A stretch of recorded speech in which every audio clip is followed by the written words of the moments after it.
কত আনন্দ। ডানে আমার গার্ড, বামে গার্ড, সামনে পেছনে সিকিউরিটি গার্ড। আমার পাহারাদারের অভাব নাই, টাকার অভাব নাই, গোলামের অভাব নাই। আমি নিজের হাত দিয়া খানা খাই না কেন? আমার হাতটা ময়লা হয়ে যাবে। আমারে খানা চাবিজ দিয়া আর একজনের মুখে তুইলা দেয়। কি কত বাহাদুরি! কিন্তু চক্ষু যখন বন্ধ হয়ে যাবে, হঠাৎ দেখবা গায়ের গেঞ্জিটা পর্যন্ত নিজের আপনজনেরা বেলেট দিয়া কাইটা রেখে দিবে। জামাটা খুইলা দাও, গেঞ্জি খুলে রাখ, তাড়াতাড়ি বাজারে গিয়া নরমাল অল্প দামের কাফন কিনে নিয়ে আয়। কবর খনন কর, বাঁশ বাগানে বাঁশ খনন, বাঁশ কাঠ, কলা পাতা রেডি কর, গরম পানি রেডি কর। লাশটা ঘর থেকে তাড়াতাড়ি নামা, কয় বাইরে বৃষ্টি, কয় বৃষ্টি হোক, পলিথিন কাগজ দিয়ে পেঁচাইয়া বাইরে রাখ।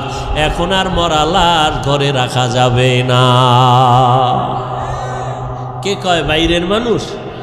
নিজের আপন জনে রাখা। নামা ঘর থেকে, লাশ নামাও।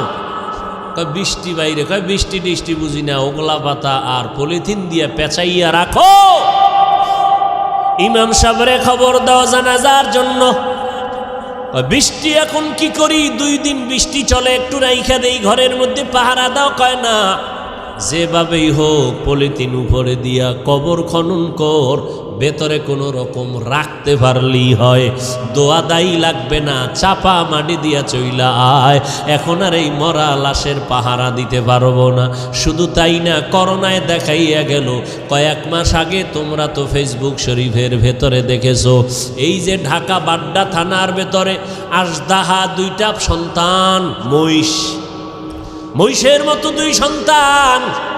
বাবায় লেখাপড়া শিখাইয়া গেল, বাবায় টাকার অডেল সম্পদ রেখে মরে গেল। সন্তানেরা বাবার সম্পদ নিয়ে 24টা ঘন্টা ঝগড়া করলো। বাবার লাশটা পড়ে রইল, দাফন করার সময় পাইল না।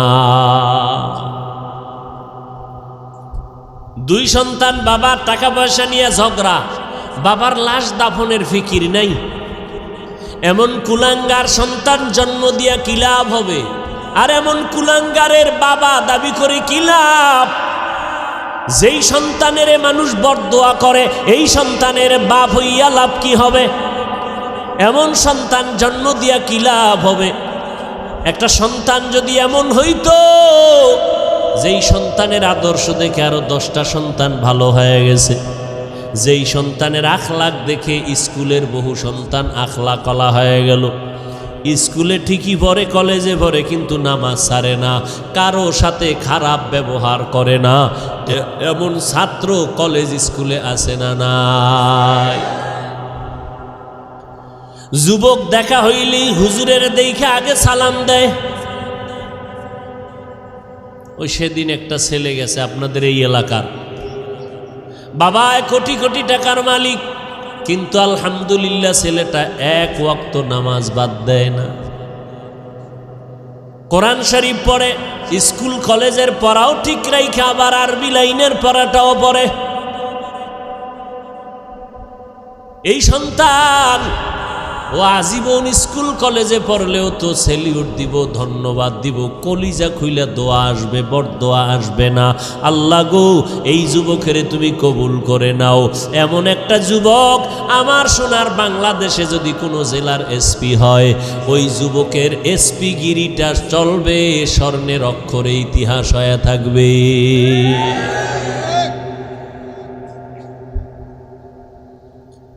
আল্লাহ পাক বলেন, আমি মুমিনদের চাই বিনা হিসাবে জান্নাত দিতে, কারণ একটা সেকেন্ড হাসরের মাঠে দাঁড়ানোর ক্ষমতা কারো হবে না।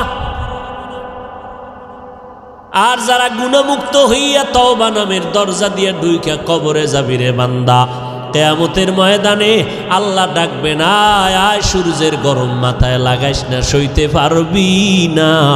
আমি আল্লাহর ডাইন পার্শ্বে নূরের তৈরি আরশে আজিম, ওই আরশে আজিমের ছায়ায় গিয়া তোরা আশ্রয় নে। একটু পরে মোহাম্মদ যাবে জান্নাতের তালা খুলতে। গুনামুক্ত যদি পিছনে গুনাহ করে ফেলছি, শয়তানের ধোকায়, নফসের ধোকায়। এরে যুবক, মানুষের অন্তরে অনেক শখ থাকে, শখ কি কয় আমি পার্কে যাবো, আল্লাহ কয় গেছো তো এবার ফিরে যা। মনের ভেতরে তোর শখ ছিল তুই আড্ডা দিবি নারীদের নিয়ে, দিছো এবার তওবা কর। মনের ভেতরে তোর শখ ছিল বিড়ি টানবি গাঞ্জা খাবি, খাইছো এবার তওবা কর। না হয় মহামারী তোরে এমন ভাবে আটকায় দিবে, মাকে মা বলে ডাক দেওয়ার টাইমও ভাবি না। রাতের বেলা মোবাইল চালাইয়া ঘুমাবি, সকাল বেলা মা আইসা দেখবে সন্তান জমিনে আর জিন্দা নাই। ও আল্লাহর বান্দারা, আমরা যারা টুপি পরলাম, দাড়ি রাখলাম, নামাজ পড়ি, পর্দা করি, হালাল খাই, কোরআন পড়ি, বলেন এই জমিনের মধ্যে কত বিধর্মীরা ইসলামের দুশ্মনী করে। কোরআন বন্ধ হয়ে যাক, মসজিদে তালা দেয়া হোক, মাদ্রাসা বন্ধ হয়ে যাক, ওয়াজ মাহফিল বন্ধ করে দাও, এমন চক্রান্ত নিয়ে বিধর্মীরা কাজে লিপ্ত হয়ে আছে। কেমনে মাহফিল বন্ধ করা যায়, মুসলমানের আওয়াজ বন্ধ করা যায়, মাদ্রাসা বন্ধ করা যায়, হাফেজ কোরআন বন্ধ করা যায়, মাহফিল বন্ধ করা যায়। এত দুশ্মনের মাঝেও আবার একদল তাদের সাথে গিয়া তাল মিলায়, ইসলামের ব্যানার লাগাইয়া এরা ওই মুনাফিক বেঈমানের সাথে গিয়া তাল মিলায় কয় ঠিকই আপনাদের পদক্ষেপ ঠিক আছে, এত ভালো ভালো না, তাবলিগে গিয়া লাভ নাই, তাবলিগটা বন্ধ করে দাও, চরমনাই গিয়া লাভ নাই, চরমনাই বন্ধ করে দাও, কোনো পীরের কাছে গিয়া লাভ নাই, আহলে হক পীর মাশায়েখের দরজায় তালা লাগাও, ওয়াজ মাহফিল বন্ধ করে দাও। এই রকম একদল মুনাফিক বেঈমানের সাথে তাল মিলাইয়া তাবলিগে যাইও না, চরমনাই যাইও না, দেওবন্দি কওমি মাদ্রাসায় যাইও না, ওই ওয়াজ মাহফিলে এদের সামনে বসবা না, আবু হানিফার মাযহাব অনুযায়ী চলিও না। এই রকম বলনেওয়ালা অন্তর খারাপ মানুষ আছে না নাই? আমি বলি ভাইজান আপনি কেন এগুলো বলতেছেন? ঠিক আছে আমি মূর্খ, মূর্খ হিসাবে একটা প্রশ্ন আপনাকে করি ভাইজান, আপনার কথা আমি 1 মিনিট মেনে নিলাম, চরমনাই যাব না, উজানি যাব না, বাহাদুরপুর যাব না, নানুপুর যাব না, আহলে হক কোনো পীরের কাছে যাব না, দেওবন্দে যাব না, কওমি মাদ্রাসায় যাব না, তাবলিগে যাব না। খবরদার, আপনার কথা 1 মিনিটের জন্য মেনে নিলাম।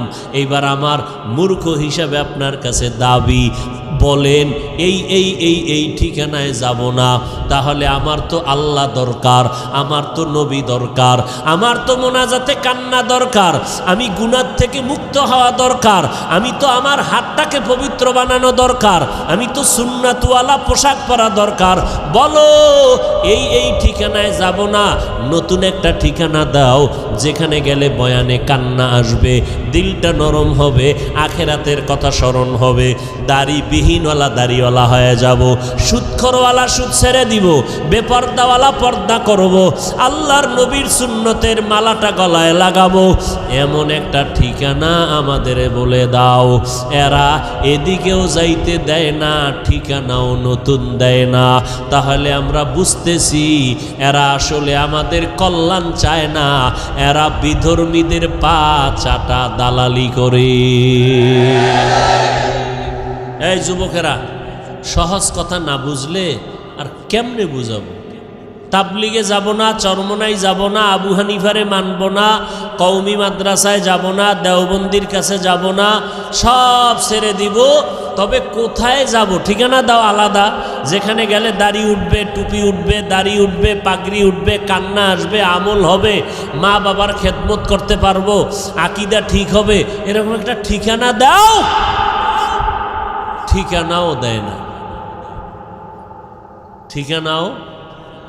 আর এরকম ঠিকানা আমরা তো দেখিও না, যে চরমনাই, তাবলিগ, দেওবন্দি, কওমি, উজানি, বাহাদুরপুর, নানুপুর, হক্কানি পীর মাশায়েখ ছাড়া ভণ্ডটণ্ড যেটি আছে এদের কাছে গেলে যে দাড়ি উঠবে, কান্না আসবে, এরকম একটা জায়গাও বাংলাদেশে আমি দেখি না। বরং তাবলিগে আসিল, একটু আমল টামল করছে, ঠিকানা হারাইয়া উল্টা পাল্টা দৌড়াইয়া কয় তাবলিগ করা শিরিক। দাড়ি ছোড়ো কেন? কয় মওদুদি সাহেবের ফতুয়ায় আসি, এখন মদিনার ফতুয়ায় নাই। কি আমল টামল সাইরে দিস, আগে একটু নফল টফল পড়তাম। না না না, নফল নাই। আরে নফল পড়ব মেয়া, আমগো হুজুরে কইছে বিতির নামাজও লাগে না। ব্যাস, অমুকে কাফের, অমুকে মুশরিক। আরে বাপরে বাপ, এটা কাফেরের কন্ট্রাক্টারই লইছে, আছে না নাই? কাফের কইতে জিব্বায় মোটেও বেরেক নাই। এগুলো কেন? আল্লাহর ভয় অন্তরে না থাকলে এগুলো হয়। আরে আমরা আমগো বিপরীত লাইনে যারা আমগো খালি গালি দেয় মোহাব্বতে বিসমিল্লা সারা, পাঁচকল্লি ছিঁড়ে ফেলে দাও, এটা মুসলমানের টুপি না। এইভাবে বলার পরেও আমরা কখনোই অশালীন কথা বলি নাই, বলছি। অথচ আমাদের বড় বড় ব্যক্তি যারা বুজুর্গ, এদের নাম নিয়ে নিয়ে আহা কি বলবো, আল্লাহ হেদায়াত দান করুন। সব ভেজাল থেকে মুক্ত হওয়ার একটাই মাত্র পথ। কি পথ? গেছে, ভুলে গেছে। কি? তওবা করে আবার তওবা ভাঙ্গিলাম,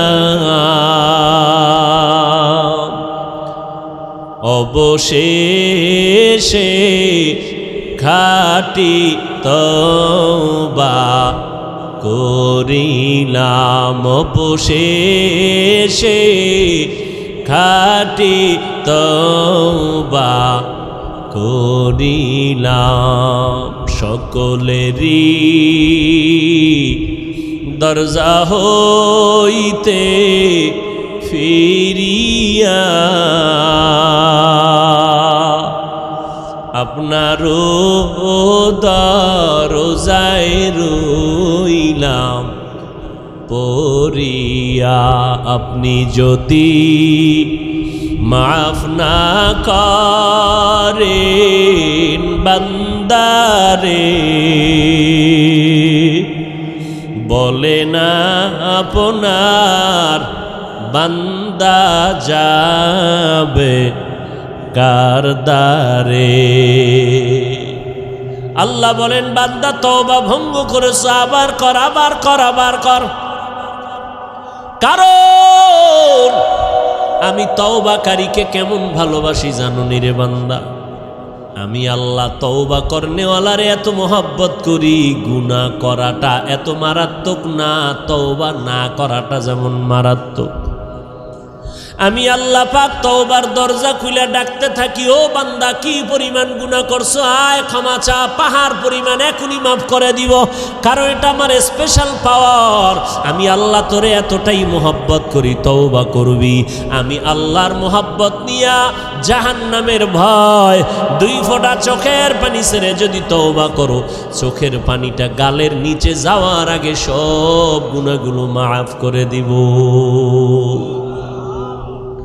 ও আল্লাহর বান্দা, যুবক ভাইরা, বৃদ্ধ বাবাজিরা, পর্দার আড়ালের মা বোনেরা, আজ আমরা টুপি মাথায় দিলাম, আল্লাহকে দেখি নাই, নবীরে দেখি নাই, কোরআন পড়ে দেখলাম, হাদিস পড়ে দেখলাম, আজও পর্যন্ত কোরআনের একটা ভুল কেউ বের করতে পারে নাই, পারল নি।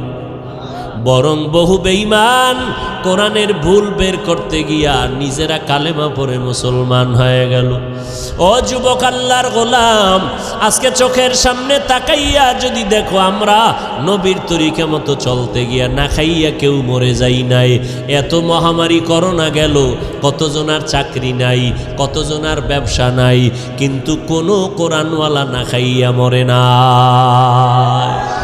কাদেরে কুদরতু দারি বার কামাল, আন্তা রব্বি আন্তা হাসবি জুল জালাল, তুহি কাদের জলিলুল্লাহ জাহাদার, বহর হালে তুহি মেরা নেগাহদার। আল্লাহ পাক রব্বুল আলামিন বলেন, এই কোরআনে কোনো ভুল নাই, চ্যালেঞ্জ দিয়ে দিলাম।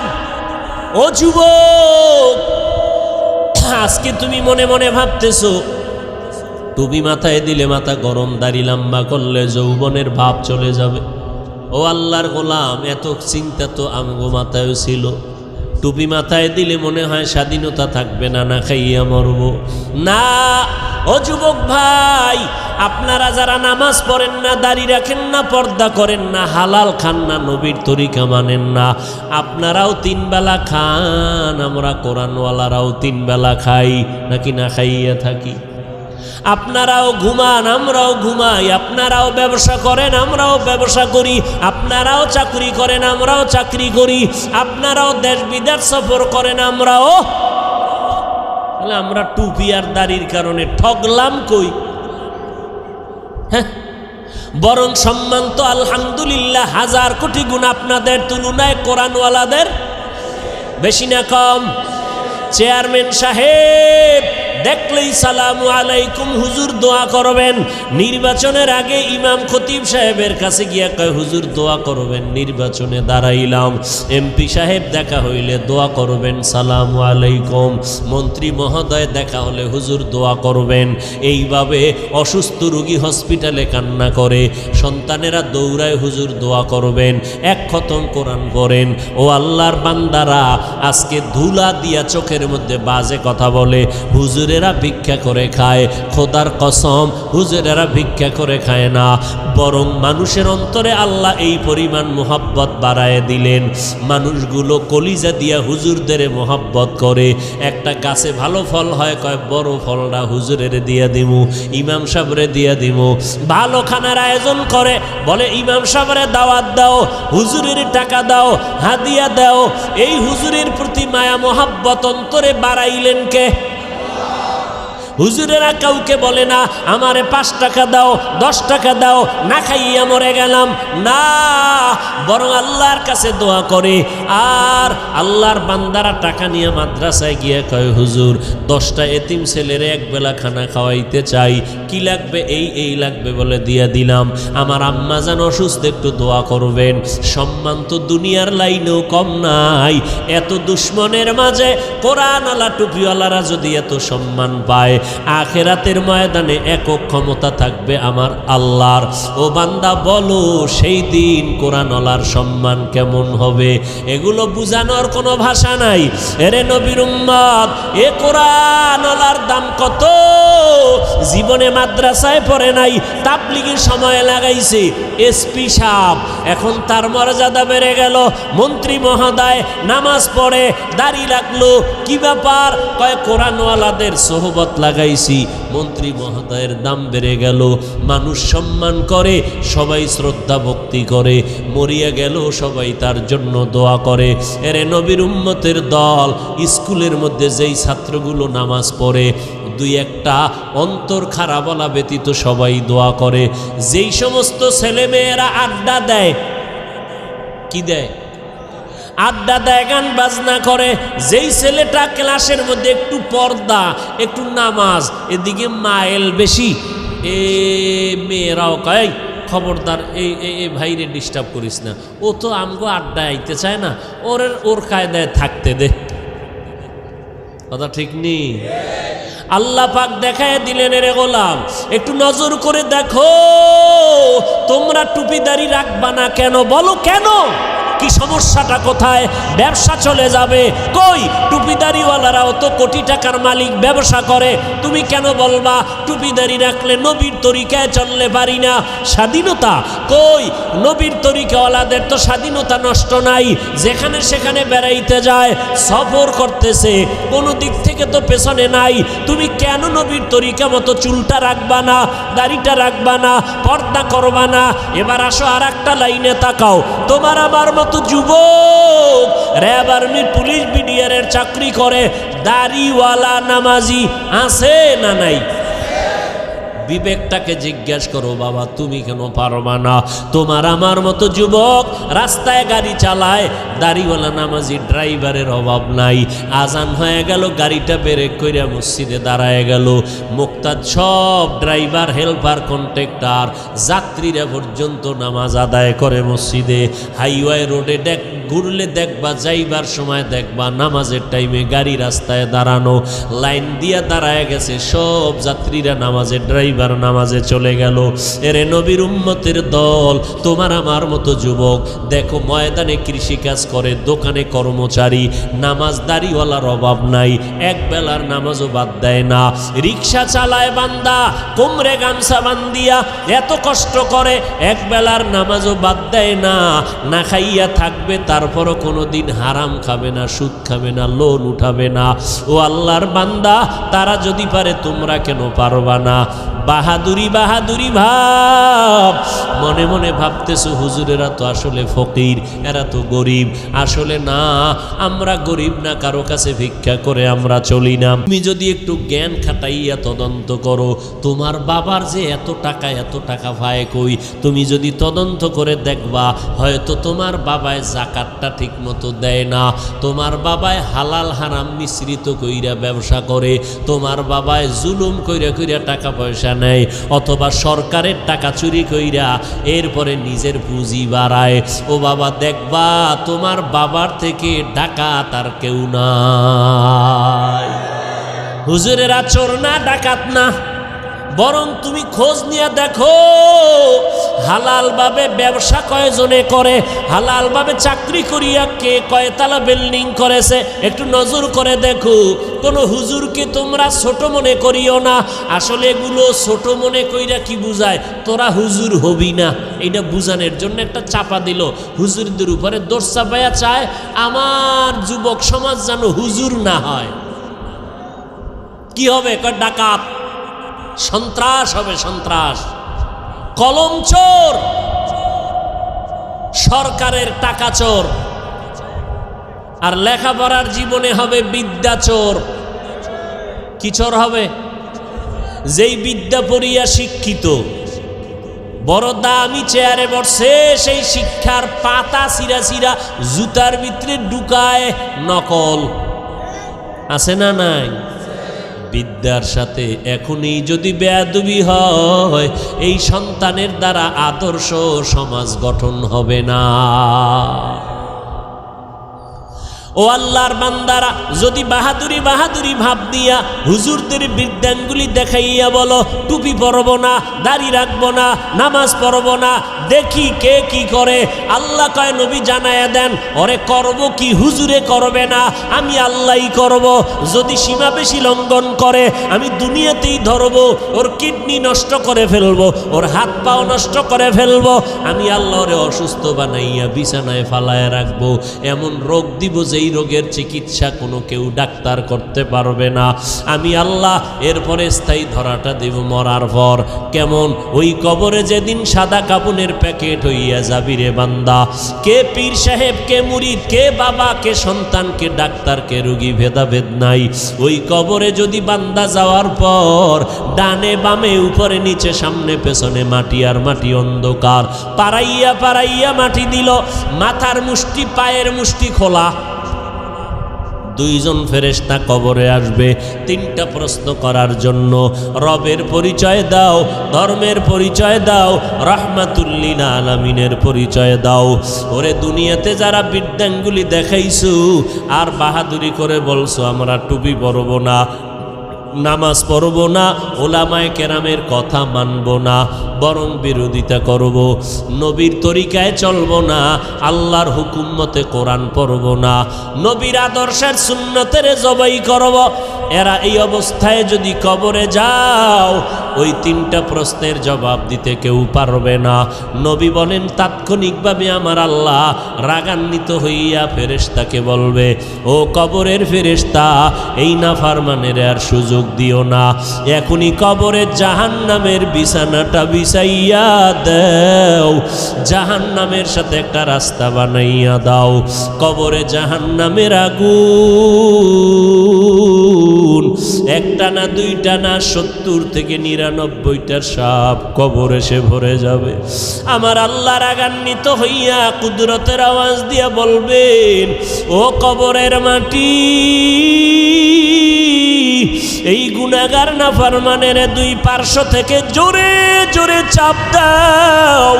এত জোরে কবরের মাটি দুই পার্শ্ব থেকে চাপ দিবে। নবী বলেন, এক পার্শ্বের পাজরের হাড় আর এক পার্শ্বে পাজরের ভেতরে ঢুকে যাবে।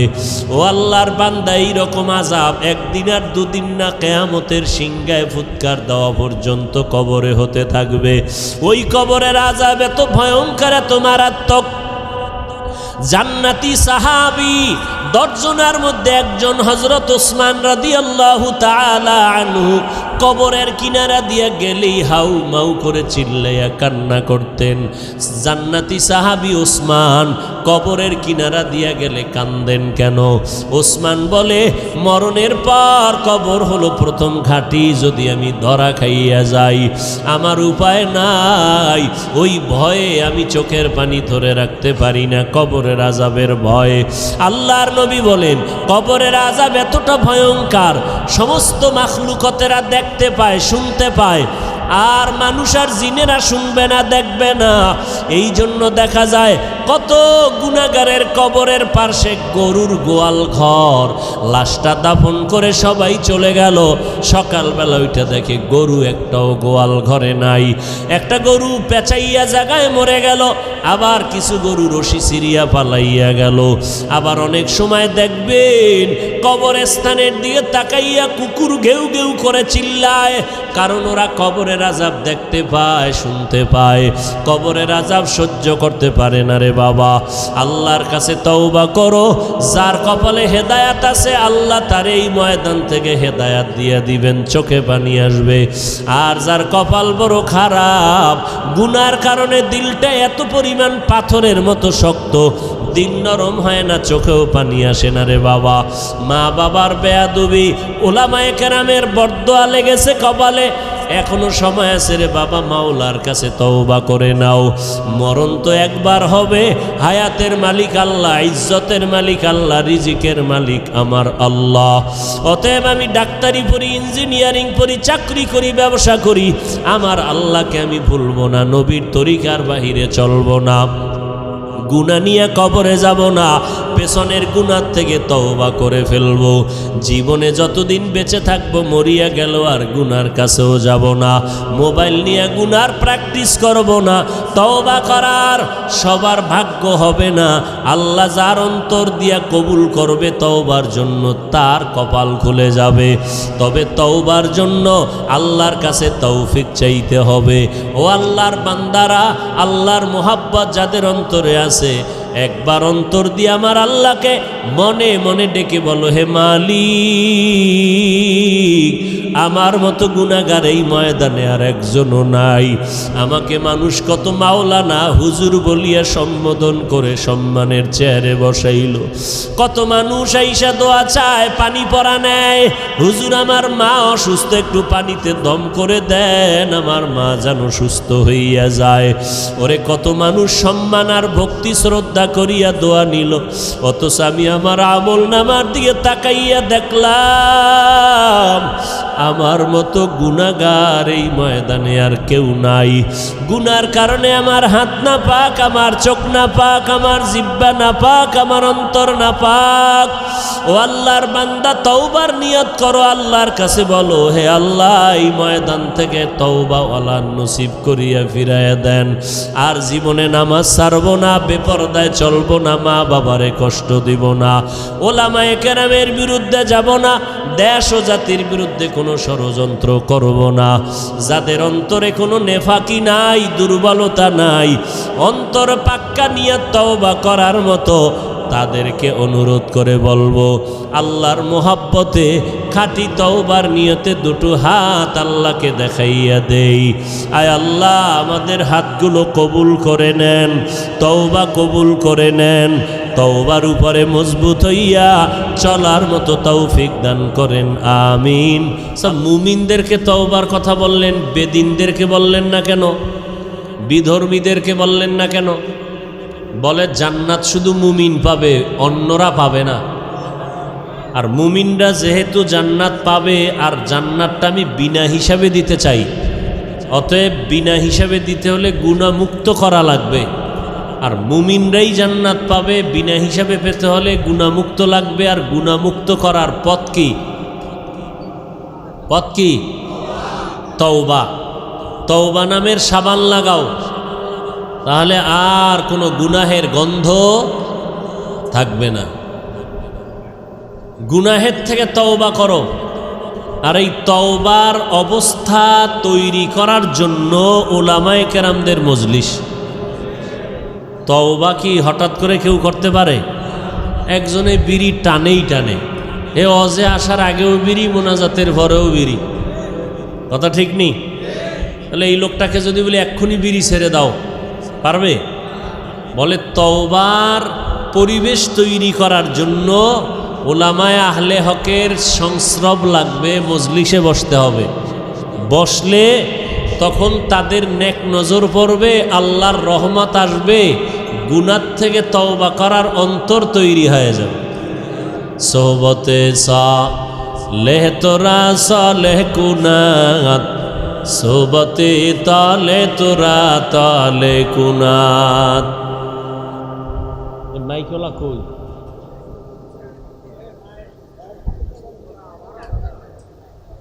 বুঝে না কিছু? বারবার বলতেছি মনিটরের সাউন্ড দাও, রিভার্ব দাও।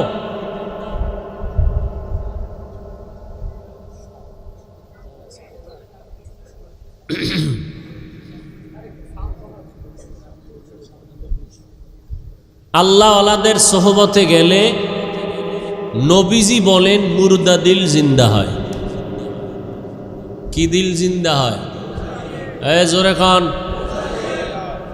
খারাপ লাগতেছে? ঘুমাইবেন? বাঙালির ঘুম আছে? গজবের মোবাইল কেড়ে নিয়েছে ঘুম কি? আর এখন যে গরম, এ যুবকেরে এসিতে দিলেও ঘুমাইব না। হে আরো আরামে বলবে আমার মোরা খাবারটা ঠিক মতো হবে। ঘুমায় না, ঘুমাইব ফজরের পর, তাহাজ্জুদ পইরা এরপর ঘুমাবে। আল্লাহ হেদায়াত দান করুন। তাহলে মোবাইল চালাইয়া কত রাত কাটাইলি রে যুবক? আল্লাহর কোরআনের বাগানে যদি একটা রাত কাটাও আর কবুলি যদি হইয়া যায়, জান্নাতে ঢুকতে আর কোনো টিকিট লাগবে না। এজন্য আল্লাহ ওয়ালাদের সোহবতে মজলিসে বসা খুব জরুরি। নবী বলেন লাভ কি? মুর্দা দিল কি হয়? কথা বলেন না কেন? قال النبي صلى الله عليه وآله وسلم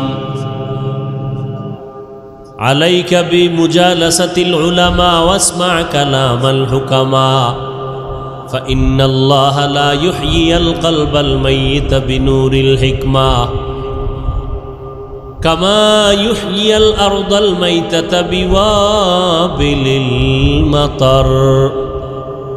পয়গম্বর বলেন অতীতের একজন লোকমানে হাকিম, বড় দামি মানুষ, জ্ঞানী মানুষ, তার সন্তানকে উপদেশ দিতেছিলেন, ও সন্তান, উলামায়ে আহলে হকের মজলিসে বসো, তাদের হিকমতপূর্ণ কথাগুলো শ্রবণ করো।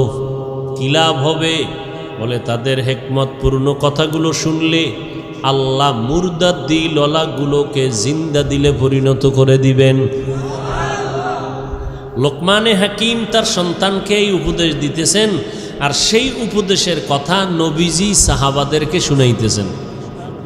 বলে কেমন জিন্দা হবে? কামা ইউহয়িল আরদাল মাইতাতা বিওয়াবিলিল মাতার। নবীজি বলেন উম্মত, সূর্যের গরম তাপে জমিনটা যেমন শুকাইয়া ফাটল ধরে যায়, চাষাবাদের ক্ষমতা থাকে না, ফসল উৎপাদনের ক্ষমতা হারিয়ে ফেলে, হঠাৎ ওই শক্ত জমিনের মধ্যে রব্বুল আলামিন যখন আবার রহমতের বৃষ্টি দান করেন, ওই শক্ত জমিন এতটা দুর্বল আর নরম হয়, যেই জমিন ফসল উৎপাদনের ক্ষমতা হারিয়ে ফেলেছিল, আল্লাহর রহমতের বৃষ্টির কারণে ওই জমিন এখন ফসলের জন্য উর্বর হয়ে গেল। ঠিক যারা গুনাহ করে করে করে করে নিজেদের অন্তরটা চৌচির করে ফেললো, এখন আর আমলের চাষাবাদ চলে না, নামাজের কথা ভালো লাগে না, রোজার কথা ভালো লাগে না, টুপির বয়ান শুনতে চায় না, দাড়ির বয়ান শুনতে চায় না, পর্দার বয়ান শুনতে চায় না, হালালের বয়ান শুনতে চায় না, মনটা চায় যেন বয়ান না শুনি। আওয়াজ কমাইয়া দাও, মাইকের আওয়াজ কমাইয়া দাও, ওয়াজের আওয়াজ বন্ধ করে দাও। কেন? বলে আমার ক্ষতি হয়, বাচ্চার ক্ষতি। কিন্তু গানের আওয়াজ বাড়ায় দিলেও কোনো ফতুয়া চলে না।